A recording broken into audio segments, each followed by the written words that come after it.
Hello guys, नमस्ते। You are watching Padho और आज हम देखेंगे ज्योग्राफी मध्य प्रदेश की। So we are basically going to discuss the geographical regions of Madhya Pradesh. There are 7 of them. तो चलिए अब उन्हें एक एक करके देखते हैं। So before starting I just want to highlight some basic details about the geography of Madhya Pradesh. तो देखिए, हिस्टोरिकली और जियोलॉजिकली जो मध्य प्रदेश था वो गोंडवाना लैंड का पार्ट था। अब ये गोंडवाना लैंड क्या है? तो गोंडवाना लैंड जब हम कॉन्टिनेंटल ड्रिफ्ट की थ्योरी पढ़ेंगे और प्लेट टेक्टोनिक्स की थ्योरी पढ़ेंगे उसमें हम इसे विस्तार से पढ़ेंगे। We will discuss it in details in those theories, but as of now आपको सिर्फ यह ध्यान रखना है कि जियोलॉजिकली ये गोंडवाना लैंड का पार्ट था। और अगर मध्य प्रदेश की लोकेशन देखी जाए फिजिकली तो इसकी ईस्ट में छोटा नागपुर प्लेटो है। आप मैप में देख सकते हैं, this is the east of Madhya Pradesh and this is Chota Nagpur plateau और Chhattisgarh plain. So basically if you see Chhattisgarh, so basically eastern part of Madhya Pradesh has Chota Nagpur plateau and Chhattisgarh plain. इसी तरह वेस्ट में अरावली की पर्वतमाला है, अरावली रेंजेस और अरावली हिल्स। नॉर्थ में we have the northern plain, so this is basically northern plains. यहाँ पर गंगा और यमुना जैसी नदियां बहती हैं। और साउथ में तो अगर आप मैप में देख सकते हैं सतपुड़ा रेंजेस हैं, उसके ये नीचे जो बह रही है नदी which is going towards west and finally falling in the Arabian sea, इसे हम कहते हैं ताप्ती नदी। और एक और महत्वपूर्ण तथ्य and one more important fact which we must remember is that Madhya Pradesh is the part of peninsular plateau. So जो पेनिनसुलर प्लेटो है उसका जो नदर्न पार्ट है that is constituted by the state of Madhya Pradesh. So moving further we will now look at physical divisions of Madhya Pradesh. तो total 7 physical division है मध्य प्रदेश के। आप map देखिए, सबसे ऊपर सेंट्रल इंडियन प्लेटो, उसके बाद बुंदेलखंड प्लेटो, उसके बाद रीवा पन्ना प्लेटो, फिर बघेलखंड प्लेटो, सतपुड़ा मैकल रेंज, नर्मदा सोन घाटी और मालवा का पठार। Out of this central Indian plateau, Bundelkhand plateau, Rewa Panna plateau, Malwa plateau and Baghelkhand plateau together constitute central highland. तो अगर हम देखें तो मध्य प्रदेश के 3 फिजिकल रीजन्स हैं। 3 फिजिकल रीजन्स कौन कौन से हो गए? नर्मदा सोन घाटी, सतपुड़ा मैकल रेंज और central highland. Now this central highland is further subdivided into 5 divisions. These divisions are Central Indian Plateau, Bundelkhand Plateau, Rewa Panna Plateau, Malwa Plateau and Baghelkhand Plateau. So all we can say is physical divisions Madhya Pradesh के 7 हैं और physical regions Madhya Pradesh के 3 हैं। जो मध्य प्रदेश का उत्तरी भाग है, northern part of MP is constituted by central Indian plateau. इसमें आते हैं भिंड, मुरैना, ग्वालियर, शिवपुरी, श्योपुर, नीमच और मंदसौर के कुछ हिस्से। तो this is Neemuch and Mandsaur वाला पोर्शन एंड बाकी पोर्शन यहाँ पर है। तो this is basically central Indian plateau. This is an indicative map only, you must not scale it down. इसमें ज्यादा प्रिसिशन नहीं है, ये सिर्फ मैंने आपको पढ़ाने के लिए ड्रॉ किया है। Now central Indian plateau is further subdivided into smaller geographical regions. These are the Gwalior Plain, Guna Plateau, Shivpuri and Morena Plateau. तो अगर आपको ये नाम याद नहीं भी है तो कोई दिक्कत नहीं है, you must remember the broader frame of things. Central Indian plateau में ही हम आगे चलकर देखते हैं तो हम पाएंगे कि it constitute around 10 to 11% part of geographical area of Madhya Pradesh. और इसका फॉर्मेशन कैसे हुआ? How is central Indian plateau form? तो इसका फॉर्मेशन हुआ जब Cuddapah rock system, Vindhyan rock system और डेक्कन ट्रैप के रॉक सिस्टम का इरोजन हुआ और एट द सेम टाइम यहाँ पे चंबल नदी बहती है। तो चंबल नदी अपने साथ कुछ सेडिमेंट्स कैरी करती है and these sediments are deposited in the central Indian plateau region, hence it has also led to the formation of central Indian plateau. तो सेंट्रल इंडियन प्लेटो के हम 2 फॉर्मेशन के कॉजेस असरटेन कर सकते हैं। नंबर 1 कडप्पा, विंध्यन और डेक्कन ट्रैप की चट्टानों का इरोजन या अपर्दन होना। दूसरा the depositions of sediments carried by the Chambal River. Therefore, we can say that since it carries sediments and these sediments are deposited in the central Indian plateau, hence the kind of soil which is found here is alluvial soil. यहाँ पर जलोढ़ मिट्टी पाई जाती है और वह जलोढ़ मिट्टी इसलिए पाई जाती है क्योंकि चंबल और उसकी सहायक नदियां अपने साथ कुछ सेडिमेंट्स लेकर चलती हैं और उन्हें डिपॉजिट करती हैं। अब अगर हम सेंट्रल इंडियन प्लेटो की टोपोग्राफी की बात करें तो यहाँ पर एक बहुत ही फेमस टोपोग्राफी है। तो यहाँ की टोपोग्राफी को आप देखेंगे, एक कंटिन्यूअस लोलैंड्स और अपलैंड्स फॉर्म करती है यहाँ की टोपोग्राफी, जिसे हम कहते हैं रिवाइंस, बीहड़। सेंट्रल इंडियन प्लेटो का क्लाइमेट अगर हम देखें तो it is basically continental kind of climate. तो अब कॉन्टिनेंटल काइंड ऑफ क्लाइमेट क्या होता है? देखिए, the areas which from the sea shore, वहां पर सी का जो मॉडरेटिंग इफेक्ट होता है वो एक्ट करता है, जिसके कारण वहां के तापमान में ज्यादा वृद्धि या गिरावट नहीं देखी जाती है। But since the areas of central Indian plateau is not near the sea shore, यह समुद्र के तट के निकट नहीं है, इसलिए यहाँ पर कॉन्टिनेंटल काइंड ऑफ क्लाइमेट पाया जाता है। यहाँ पर एक्सट्रीम विंटर्स और एक्सट्रीम समर के हम टेम्परेचर रिकॉर्ड करते हैं। तो और अगर यहाँ पर वर्षा की बात की जाए, this is one of the area where least rainfall is experienced, up to 75 centimetre of annual rainfall is experienced here, which is least in Madhya Pradesh. और यहाँ से बहने वाली कुछ प्रमुख नदियां हैं, चंबल नदी मैप में देख सकते हैं, चंबल नदी, सिंध नदी, पार्वती नदी, कूनो नदी, this Kuno is same Palpur Kuno, and Betwa नदी। अब यहाँ पर अगर देखा जाए तो यहाँ पर अगर हम वेजिटेशन को देखेंगे तो बेसिकली ट्रॉपिकल थ्रोन फॉरेस्ट यहाँ पर पाए जाते हैं। They are dry and thorny, and इसके एग्जांपल आप देखिए, बेम्बू हो गया, बबूल हो गया, ये सारे। अब हम मध्य प्रदेश का अगला ज्योग्राफिकल रीजन देखते हैं, दैट इज बुंदेलखंड प्लेटो। तो अगर हम मैप में देखें बुंदेलखंड प्लेटो को, तो इसके नॉर्थ में यमुना नदी है और इसके साउथ में विंध्या रिवर। तो you can see this here in this map, this is basically Bundelkhand plateau. और ये जो आपको बाउंड्री दिख रही है, this boundary, this is basically the Yamuna river, ठीक है। तो यमुना रिवर के साउथ में लाई करता है बुंदेलखंड प्लेटो, और इसके फर्दर साउथ में विंध्याचल की रेंज या विंध्याचल की पर्वतमालाएं हमें देखने को मिलती है। So this is basically Vindhyachal range. So this is basically the Bundelkhand plateau, और ये मध्य प्रदेश और उत्तर प्रदेश के हिस्सों को कवर करता है। और इसकी जो वेस्टर्न पार्ट में है हमें मालवा प्लेटो देखने को मिलेगा, और इसके ईस्टर्न पार्ट में हमें देखने को मिलेगा रीवा पन्ना प्लेटो, या फिर to be more precise the Panna Ajaygarh range in the south east can also be noticed. अब हम बात करते हैं कि बुंदेलखंड प्लेटो के फॉर्मेशन कैसे हुआ। तो यहाँ पर भी इरोजन ने अपना काम किया। यहाँ पर विंध्यन और बिजावर सीरीज के जो रॉक हैं, सिस्टम का जब इरोजन हुआ तो बुंदेलखंड प्लेटो का फॉर्मेशन हुआ, and the rock which is basically found here is granite rock. अगर हम यहाँ की मृदा की बात करें तो बेसिकली यहाँ पे जो सॉइल फाउंड होती है वो है रेड और ब्लैक सॉइल। अब हम देखते हैं कि टेरिटोरियली ये कौन कौन से डिस्ट्रिक्ट्स को कवर करता है। तो बुंदेलखंड प्लेटो कवर करता है द डिस्ट्रिक्ट्स ऑफ और the areas of Sagar, Damoh, Chhatarpur, Tikamgarh, Datia, Panna, and the recently formed Niwari district. It also covers Pichhore and Karera of Shivpuri, Dabra and Bhander of Gwalior, and the Lahar tehsil of Bhind. So these are basically the areas which fall within the Bundelkhand plateau. यहाँ पर एक बहुत ही important mineral deposits हमको मिलते हैं, और वो deposits हैं डायमंड के। बेसिकली वो मिलते हैं हमें पन्ना और छतरपुर जिले के कुछ एरियाज में। बुंदेलखंड प्लेटो का अगर हम क्लाइमेट देखें तो just like the central Indian plateau, Bundelkhand plateau का क्लाइमेट भी कॉन्टिनेंटल काइंड ऑफ क्लाइमेट है। बट यहाँ पर जो रेनफॉल है it is slightly more than the central Indian plateau. यहाँ पर 100 से 150 सेंटीमीटर एनुअली यहाँ पर हम रेनफॉल एक्सपीरियंस करते हैं। यहाँ पर बहने वाली कुछ महत्वपूर्ण नदियां हैं, बेतवा, धसान, बेबस, बीना, केन एंड सिंध। तो अगर आप न्यूज फॉलो करते हैं तो you must have heard about the Ken Betwa interlinking of river project, जहां पर केन नदी का पानी बेतवा नदी में भेजा जा रहा है। और इसके लिए टीकमगढ़ जिले में धौधन करके एक जगह है जहां पर एक डैम भी निर्मित होगा, और इसका बेसिकली उपयोग होगा बुंदेलखंड एरिया में जो इरिगेशनल नीड्स हैं उसको फुलफिल करने के लिए। यहाँ पर उगाई जाने वाली कुछ प्रमुख फसलें हैं सरसों, व्हीट और ज्वार।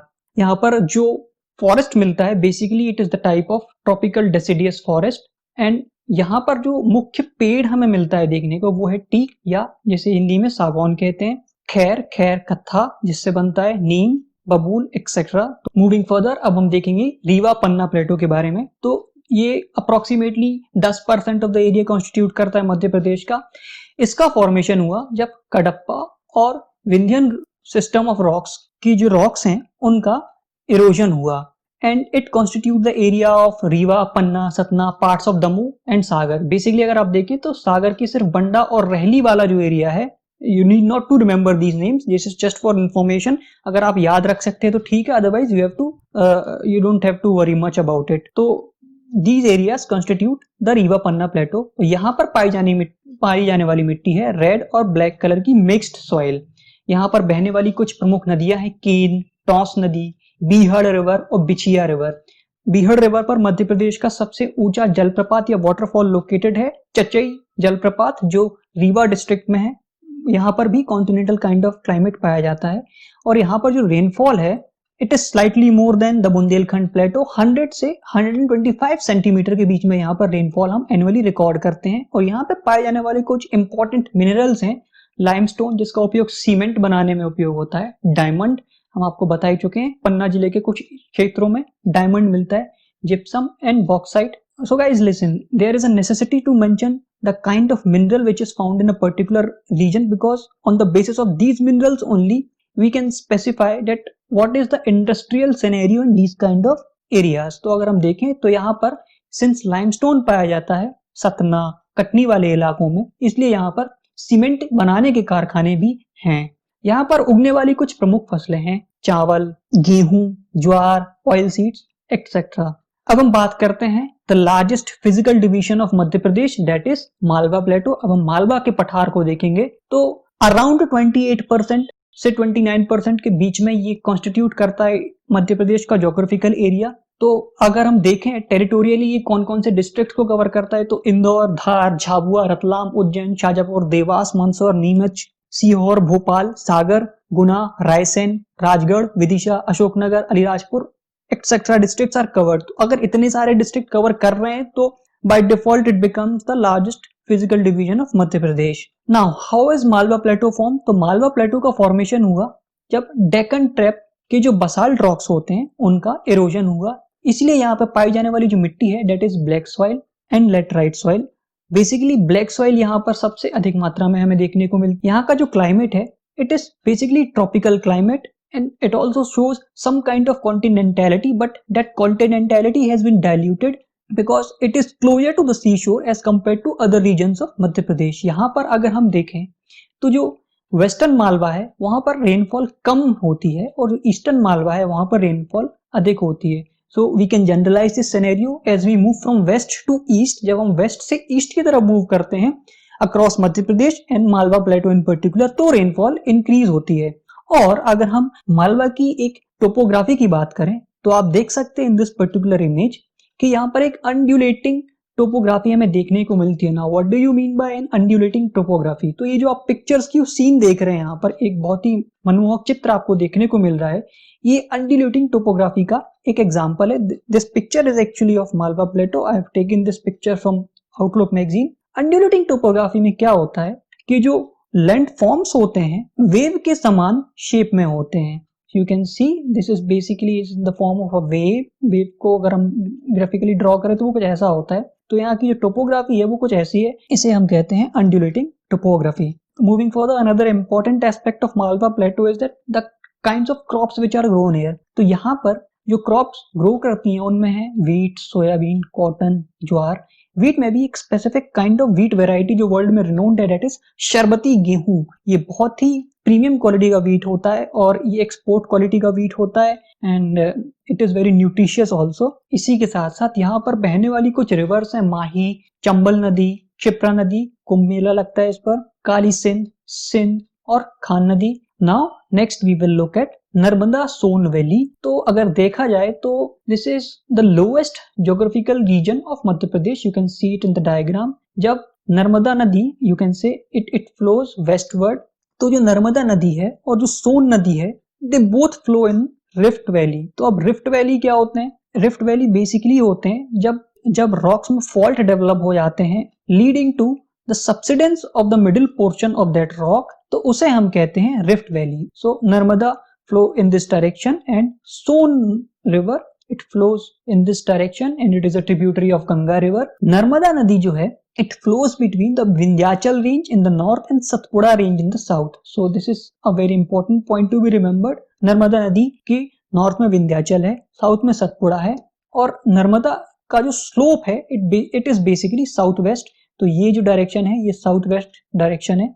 सिमिलरली जो सोन वैली है, जो सोन की रिफ्ट वैली है, it is between the southern flank of Kaimur hills. तो अगर हम देखें कि अगर सोन नदी ऐसे बह रही है तो यहाँ पर हमें देखने को मिलता है कैमूर हिल्स. कैमूर पर्वत, आपने अगर मैहर नाम सुना हो, देवी जी का मंदिर है, तो that is the same Kaimur area, same Kaimur hills. ठीक है. और इसके साउथ में बहुत सारे छोटे छोटे हिल्स और प्लेटोज हैं और इनके बीच में हमारी सोन नदी बहती है और इसका स्लोप नॉर्थ ईस्ट डायरेक्शन में है. तो यू कैन से नर्मदा सोन घाटी covers the districts of Shahdol, Anuppur, Umaria, Mandla, Narsinghpur, Hoshangabad, Harda, Dewas, Barwani, Khargone, Khandwa and Alirajpur. तो जब ये इतने सारे डिस्ट्रिक्ट्स को कवर कर रही है तो it becomes the second largest physical division of Madhya Pradesh and it covers approximately 26% of the geographical area of Madhya Pradesh। यहाँ पर जो मिट्टी पाई जाती है बेसिकली नर्मदा नदी में हमें काली मिट्टी मिलती है और सोन नदी में हमें रेड सॉइल मिलती है।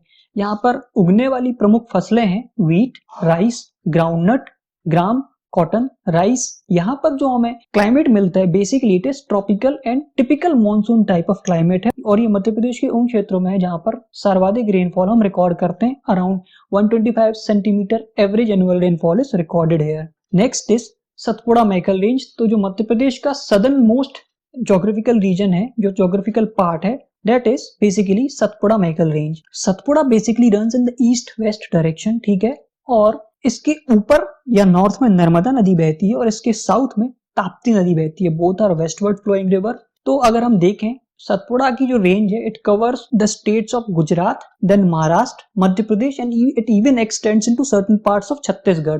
तो ये 4 स्टेट्स को कवर करती है। And one more peculiar fact about the Satpura Maikal range is that कि मध्य प्रदेश का जो सबसे ऊंचा हिस्सा है, ध्यान दीजिएगा, सबसे ऊंचा हिस्सा जो है that is the Satpura Maikal range. In fact Madhya Pradesh का जो सबसे ऊंचा पॉइंट है धूपगढ़ चोटी जिसे हम कहते हैं, धूपगढ़ चोटी यहीं पर सतपुड़ा की पहाड़ियों में ही है। अगर सतपुड़ा मैकल रेंज को हम ब्रेक करके देखें तो it consist of Rajpipla hills, Mahadev hills and Maikal hills. तो आप यहाँ पर इस डायग्राम में देख सकते हैं मैकल जो रेंज है it is a crossword part of Satpura. What does it mean? It means that it extend into the southwest to northeast direction. तो अगर हम देखें सतपुड़ा का डायरेक्शन अगर ईस्ट वेस्ट है तो जो मैकल रेंज है उसका डायरेक्शन है साउथ वेस्ट से नॉर्थ ईस्ट। सो बेसिकली ये कुछ इस प्रकार का शेप सतपुड़ा मैकल रेंजेस जो हैं बनाती हैं। और it extends, that is the Maikal range extends from Amarkantak to Rajanandgaon. Rajanandgaon is in Chhattisgarh and Amarkantak is in Madhya Pradesh. And this Maikal range it acts as a water divide. इसीलिए ये नर्मदा, सोन और Mahanadi river system को अलग अलग करता है। Some important rivers which originate और flow from the Satpura Maikal range are Narmada, Tapti, Tawa, Wainganga और वर्धा। जो यहाँ पे क्लाइमेट पाया जाता है it is basically tropical monsoon type of climate. यहाँ पर भी अच्छी खासी रेनफॉल एक्सपीरियंस हम करते हैं जहाँ पे 125 से 175 सेंटीमीटर तक की रेनफॉल एनुअली रिकॉर्ड की जा सकती है। और अगर देखा जाए तो यहाँ पे कुछ हिल स्टेशंस भी हैं जो मध्य प्रदेश में बहुत ही फेमस हैं। These are Pachmarhi and Amarkantak, और भी छोटे छोटे हैं। यहाँ पे पाए जाने वाले कुछ इंपॉर्टेंट मिनरल्स हैं कोल, मैंगनीज, लाइमस्टोन, ग्रेफाइट, टिन। तो बेसिकली अगर हम मिनरल्स को जो एरियाज ये कवर करती है टेरिटोरियली उससे लिंक करके देखें तो it includes the area of Balaghat, Chhindwara, Betul, Hoshangabad, Khandwa, Khargone, Burhanpur and Barwani. तो अगर हम देखें manganese, limestone, coal, these minerals are basically found in these districts only. तो हमें ज्योग्राफी को इस प्रकार से रिलेट करके यहाँ पर देखना पड़ेगा। मूविंग फर्दर अब हम देखते हैं बघेलखंड प्लेटो। तो बघेलखंड जो प्लेटो है that is it constitute around 7% of the total area of Madhya Pradesh. और जो एरियाज और जो डिस्ट्रिक्ट इसमें कवर होते हैं that those are Sidhi, Singrauli, Shahdol, Umaria, Anuppur, Katni, Jabalpur और मंडला। ये लाया करता है Son river in the north, यानी कि this is the Son river which is flowing in the north and the Maikal range. तो ये बेसिकली मैकल रेंज है। इन दोनों के बीच में लाए करने वाला जो एरिया है उसे हम बघेलखंड प्लेटो कहते हैं। और इसका जो ईस्टवर्ड पोर्शन है, इसके जो ईस्टवर्ड पोर्शन है वहां पर छत्तीसगढ़ प्लेन्स या छत्तीसगढ़ बेसिन को हम देखेंगे। अगर इसको भी ब्रेक डाउन करके हम देखें तो it includes Singrauli basin, Suhagpur basin and Rewa plateau. तो ये 3 मिलकर कॉन्स्टिट्यूट करते हैं बघेलखंड प्लेटो को। Therefore, basically Baghelkhand Plato becomes an assembly of flat basins। तो ये जो सिंगरौली, सुहागपुर और रीवा प्लेटो हैं ये फ्लैट बेसिन्स हैं और इन फ्लैट बेसिन्स को मिलाकर हम बघेलखंड प्लेटो को देखते हैं। यहाँ पर जो क्लाइमेट पाया जाता है it is basically monsoon type of climate. और यहाँ पर जो रेनफॉल है, I am sorry there is some mistake here, यहाँ पर जो रेनफॉल है वो लगभग 140-150 सेंटीमीटर के आसपास हम देखते हैं, रिकॉर्ड करते हैं एनुअली। और ये बनता है गोंडवाना और Vindhyan group of rock system की चट्टानों से। यहाँ पर बहने वाली कुछ महत्वपूर्ण नदियां हैं नर्मदा, इसकी सहायक नदियां भी हो सकती हैं, सोन और जोहिला। नर्मदा, सोन और जोहिला रिवर जो है एक अमरकंटक की चोटी से और या अमरकंटक के एरिया से ओरिजिनेट हो and then they flows to different directions. यहाँ पर पाई जाने वाली जो मिट्टी है वो बेसिकली लाल मिट्टी है, red soil. and the minerals which are found here are coal, limestones and others. So guys, this is all about the geography of Madhya Pradesh, and today in this lecture we have covered the physical divisions. In the coming lectures we will cover other topics also regarding the Madhya Pradesh geography. So stay tuned with us for more updates. Thank you for watching.